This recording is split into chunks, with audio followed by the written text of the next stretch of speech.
किसी ने कार्तिक के दरवाजे पर दस्तक दी जब वो विनाश के मामले के बारे में सोच रहा था। कार्तिक ने उठकर दरवाजा खोला।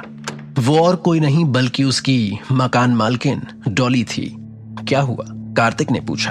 डॉली कार्तिक को देखकर ही बता सकती थी कि कार्तिक अपनी भावनाओं को दबा रहा था, इसलिए उसने पूछा, तुम्हें क्या हुआ है? क्या तुमने अपनी बीवी के साथ लड़ाई की? कार्तिक ने मुंह फेर लिया। बीवी? डॉली समझ गई कि वो सही कह रही है, क्योंकि जब उसने बीवी की बात की तो उसने देखा कि कार्तिक के हाव भाव में एक दुख साफ झलक रहा था। कहीं ऐसा तो नहीं कि तुम्हारी बीवी को पता चल गया कि तुम्हारी बाहर एक गर्लफ्रेंड भी है और इसलिए तुम लोगों का झगड़ा हो गया? और अचानक डॉली कहते कहते चुप हो गई। उसे याद आया कुछ दिनों पहले माया ने जब सुना था कि कार्तिक की एक पत्नी है तो उसका रो रो कर बुरा हाल हो गया था, और तब से डॉली को यही लग रहा है कि माया ही कार्तिक की रखेल है और उसे मालूम हो गया था कि कार्तिक उसे धोखा दे रहा है। इसी वजह से उसका दिल टूट गया था। डॉली ने कार्तिक को गुस्से से देखा। ऐसा आदमी कितना घिनौना हो सकता था। कार्तिक डॉली की बातों से हैरान था। बीवी, एक गर्लफ्रेंड, वो अभी भी सिंगल ही था, तो फिर डॉली ऐसा क्यों कह रही थी? कार्तिक को अचानक कुछ समझ में आया। ऐसा इसलिए हुआ होगा क्योंकि माया उस दिन उसे ढूंढते हुए आई थी जब वो घर पर नहीं था। डॉली ने गलती से सोचा कि वो शादीशुदा है और उसने माया से कुछ कहा जिससे माया गलत समझ गई, और माया का रिएक्शन देखकर जरूर डॉली ने भी चीजों का गलत मतलब निकाल लिया था। ये तो सच में बहुत बड़ी गलतफहमी थी। कार्तिक ने बेबसी से अपना सर पीट लिया और महसूस किया कि ये मामला तो विनाश से भी ज्यादा तकलीफ दे है। डॉली ने देखा कि कार्तिक चुप था और सोच में पड़ गया था। इसका मतलब मैं एकदम सही थी तुम्हारे बारे में। तुम सच में एक अच्छे इंसान नहीं हो। कार्तिक ने लाचारी से डॉली की ओर देखा और महसूस किया कि उसकी इमेजिनेशन सच में बहुत बड़ी है। उसने कब देख लिया कि उसके यहाँ कोई लड़की रहती है। कार्तिक उसे समझाना नहीं चाहता था और उसके सवाल बंद करने के लिए उसने उसके मुंह पर ही सीधे दरवाजा बंद कर दिया। डॉली ने गुस्से में अपने पैर पटके। सारे मर्द एक जैसे ही होते हैं, गंदे। कार्तिक ने एक लंबी सांस ली और उसे बेवजह की थकान महसूस हुई। कार्तिक को इस वक्त सिर्फ और सिर्फ विनाश के ट्रैक पर ध्यान देने की जरूरत थी, क्योंकि एक रहस्यमय स्पेस आर्ट प्रैक्टिशनर संगठन था जिसने उसे देखा था। निश्चित रूप से ये एक सिग्नल था और उसे यकीन हो चुका था कि वो निश्चित रूप से विनाश को खोजने में सक्षम होगा। दूसरी तरफ माया अपने दादाजी की हालत देखने के लिए जायसवाल विला में आई थी। किशोर जायसवाल का शरीर दिन ब दिन और कमजोर होता जा रहा था, जिससे पवन और अन्य सभी लोग टेंशन में आ रहे थे। अगर कार्तिक यहां होता तो वो किशोर को ठीक कर सकता था। कार्तिक लौट आया था, लेकिन वो उन्हें देखना नहीं चाहता था। बेशक ये माया की कल्पना मात्र थी। माया सोफे पर बैठी हुई नीचे देख रही थी और खुद से बुदबुदाती हुई बोली, क्या वो मुझसे बच रहा है?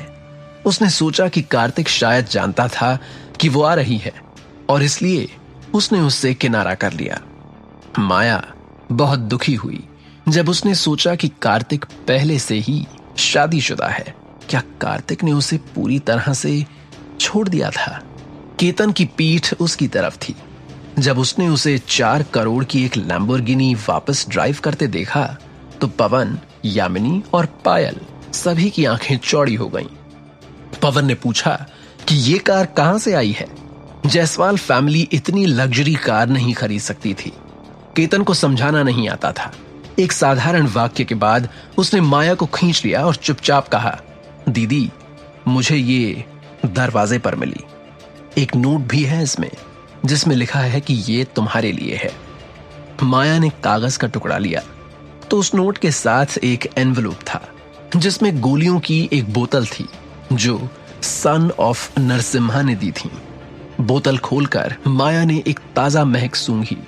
एक पल में माया को लगा जैसे उसके शरीर का सारा खून फैल रहा है। मैं सच में सन ऑफ नरसिम्हा की एहसानमंद हूं। माया बुदबुदाई।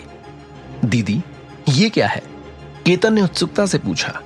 माया फुसफुसाई, ऐसी गोलियां जो मेरी मेरिडियन को ठीक कर सकती है। केतन ने ठंडी हवा में सांस ली और उसकी आंखें सदमे से भर गईं। कार्तिक सच में कौन था? वो इतनी चमत्कारी गोली कैसे बना सकता था? यहां तक कि मुंबई सिटी के लोगों के पास भी ऐसी गोलियां नहीं थीं। किस दरवाजे पर मिली ये? माया ने अचानक पूछा। केतन की आंखें फड़क गईं और वो अचानक ठिठक गया। माया ने संदेह से कहा, मैंने जो पता लिखा था वो ब्लॉसम विला का था, जो कार्तिक और मैंने खरीदा था, यहां का नहीं। केतन ठंडे पसीने से तरबतर हो गया और उसके दिल की धड़कनें तेज हो गईं। उसे उम्मीद नहीं थी कि माया ऐसे सवाल पूछने लग जाएगी। जैसे ही वो ये कहने वाला था कि उसने किस दरवाजे से लाए हो, बाई लंजुन ने अचानक पूछा। बाई फी की आंखें फड़क गईं। बाई फी ठिठक गई। बाई लांजुन ने संदेह से कहा, क्या आ रहा है बाई फी बाई?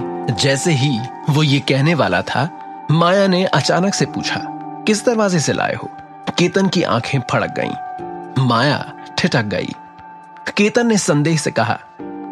केतन ठिठक गया। माया ने संदेह से कहा, मैंने जो पता लिखा था वो छोटा विला था और मैंने खरीदा था, यहां नहीं।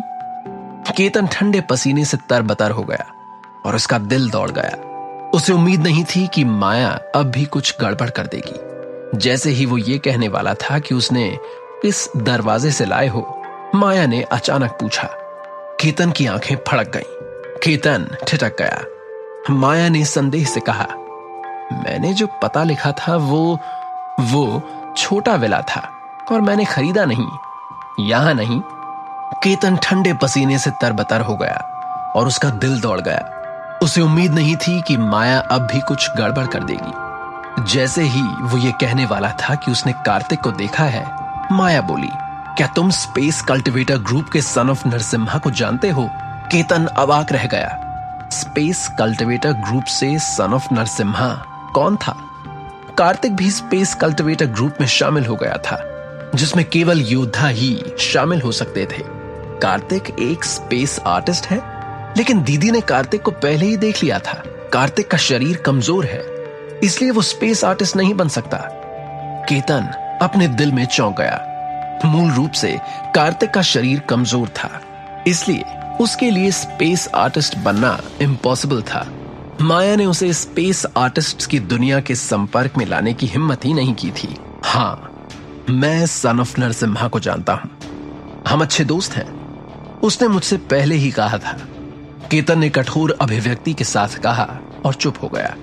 माया को तब जाकर लगा कि यह सामान्य है, नहीं तो केतन सन ऑफ नरसिम्हा के लिए एक मैसेज क्यों भेजेगा? उसने उम्मीद नहीं की थी कि सन ऑफ नरसिम्हा केतन को जानता होगा, लेकिन उसने महसूस किया कि उसके लिए केतन के साथ उसके रिश्ते को जानना मुश्किल नहीं होना चाहिए। माया ने सोचा कि यह सब महज एक संयोग है। रात को जब माया अपने छोटे से विला में लौटने के लिए तैयार थी, तो राणे परिवार के लोग किशोर जायसवाल के विला में आए। जब पवन ने राणे परिवार के लोगों को देखा, तो उसने उन्हें अपने चेहरे पर मुस्कान के साथ ग्रीट किया। हालांकि केतन को लगा कि ये इतना आसान नहीं होगा। मैं राणा परिवार की केयरटेकर हूं। जायसवाल परिवार के लोगों ने राणा परिवार की एक लड़की की कार छीन ली है। आप या तो पूरी रकम देकर कार रख लें या कार वापस कर सकते हैं। उसके बाद आप घुटने टेक कर उनके सामने झुकेंगे और अपनी गलतियों के लिए उनसे माफी मांगेंगे। तब जाकर यह मामला सुलझ जाएगा। केयरटेकर के शब्दों के कारण पवन और अन्य लोगों के चेहरे के भाव नाटकीय रूप से बदल गए। केतन जो लैम्बोर्गिनी लेकर घूम रहा था, वो असल में राणे परिवार की बेटी की थी। केतन, तुमने ये क्या किया? तुमने राणे परिवार की बेटी को नाराज कर दिया है। जल्दी से कार वापस करो और अपनी गलती के लिए माफी मांगो। पवन ने जोर से दहाड़ लगाई। केतन को हद से ज्यादा हंसी आ रही थी। उसने सच में राणे परिवार के लोगों को नाराज करने की हिम्मत की थी। अगर राणे परिवार जायसवाल परिवार को बर्बाद करना चाहेगा, तो ये उनके लिए फूंक मारकर धूल उड़ा देने जितना आसान होगा। केतन ने अपने पिता की ओर इनजस्टिस से देखा और कहा, उसने मुझे कार खुद ही दे दी। ये हमारे परिवार की बेटी की सबसे प्यारी कार है। वो तुम्हें बिना किसी कारण के नहीं देगी। राणे परिवार की केयरटेकर के चेहरे पर ठंडी मुस्कान थी। उसने जायसवाल परिवार के लोगों को अहंकार से देखा। उसके बाद उसने माया और अन्य लोगों को अहंकार से देखा और कहा, या तो आप 4 करोड़ का भुगतान कर दीजिए या घुटने टेक कर माफी मांग लीजिए। कल इस समय तक हमारे घर की बेटी को आप लोगों के जवाब का इंतजार रहेगा। इतना कहकर राणे परिवार की केयरटेकर वहां से चली गई। उन्होंने राणे परिवार की बेटी को नाराज कर दिया था। यह तो सच में मौत को गले लगाने के जैसा था। पवन ने कभी नहीं सोचा था कि वे राणे परिवार को ठेस पहुंचाएंगे। पवन और यामिनी ने केतन पर केयरलेस होने का आरोप लगाया। पायल भी नाराज थी। केवल माया जानती थी कि अंजलि राणे बहुत अनियंत्रित थी, इसलिए इस बात की पूरी पॉसिबिलिटी थी कि अंजलि की ही गलती होगी। माया ने अपना माथा रगड़ा और कहा, हमारा परिवार उस कार को मेंटेन नहीं कर सकता और कंपनी के फंड को मेन ब्रांच द्वारा कंट्रोल किया जाता है। हमारे पास इतना पैसा नहीं है। हालांकि उसके परिवार को रिच माना जाता था, लेकिन वो केवल एक सामान्य परिवार था। राणे परिवार को उनके परिवार की स्थिति के बारे में पता था।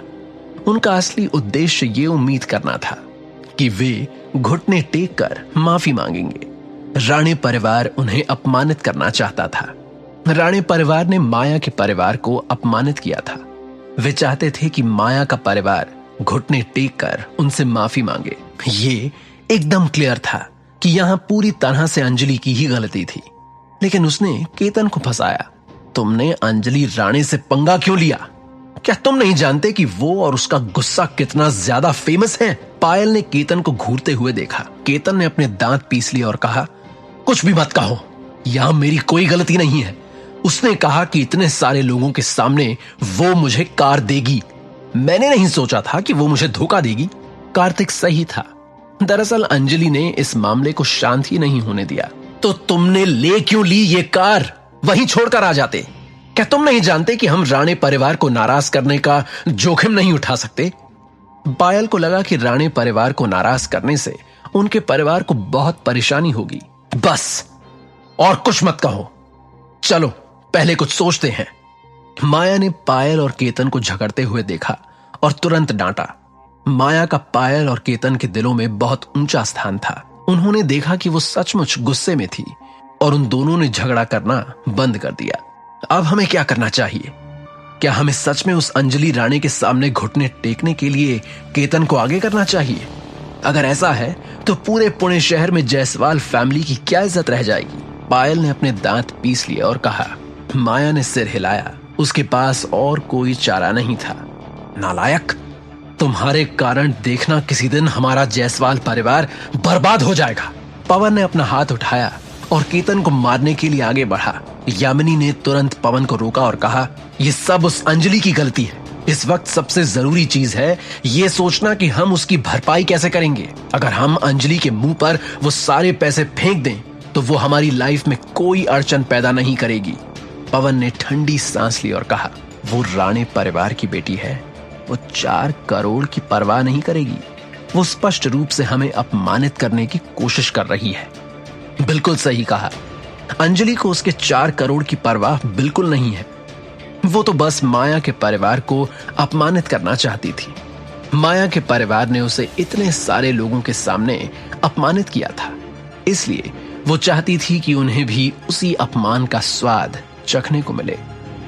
कंपनी आज की तारीख में 4 करोड़ का इंतजाम नहीं कर पाएगी, इसलिए हम केवल अन्य तरीकों के बारे में सोच सकते हैं।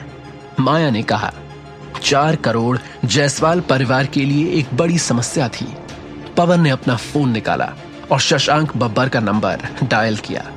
वो बब्बर परिवार का वारिस था, इसलिए वो 4 करोड़ जरूर दे देगा। इसके अलावा उन पर माया का अच्छा प्रभाव था, इसलिए वो उनकी मदद जरूर करेगा। पवन की बातें सुनने के बाद शशांक के चेहरे का रंग उड़ गया और फोन पर एक खामोशी छा गई। क्या शशांक जायसवाल परिवार की मदद करेगा? क्या माया को पता चल जाएगा कि केतन कार्तिक से मिला था? क्या अंजलि राणे जायसवाल परिवार को झुकाने में सफल होगी